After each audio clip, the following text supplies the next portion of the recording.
Hello, Sue here.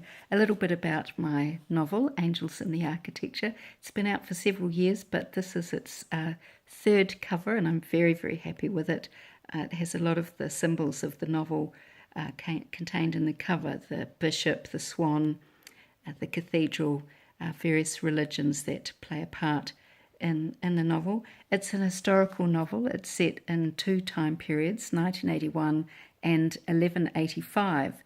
In 1185, there was a massive earthquake at Lincoln Cathedral in Lincoln, in England, and Bishop Hugh set about rebuilding the cathedral. And in 1981, there were a great many political events. It was the year that Ronald Reagan was shot. It was the year that John Paul II was shot. It was the year that Anwar Sadat, the president of Egypt, was assassinated. The central character in each story is an autistic boy.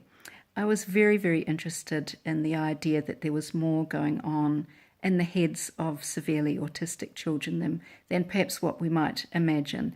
The idea that perhaps they can see things that we can't. So one of the lovely things that you can do as a fiction writer is play with reality, play with history. You can alter dates, you can alter what really happened for the sake of a good story. And it is a story, but in it I explore a lot of different ideas, the conflicts of religion, the idea, of course, that there are realms about us that we may or may not be able to communicate with.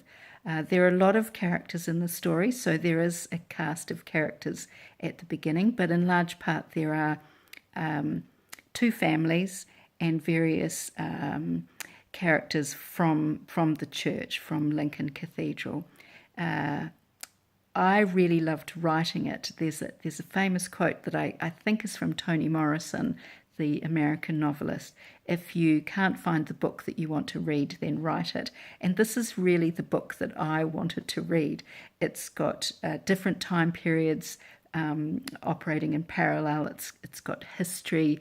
It's got the idea of angels and other realms. And it was a lot of fun to write. It's a little bit mystery. So at the back of the story, at the back of the book, there's a quite significant section called Fact or Fiction. So you can, if you're not sure what's real and what's not and what I've played with, then you can check that out at the back. It's put together in the order of the story. So as things come up that you're not sure whether they were real or not, you can see, and you can see what I've played with. So Fact or Fiction contains the truth, but the story has another level of truth to it, perhaps. So I hope you'll enjoy it.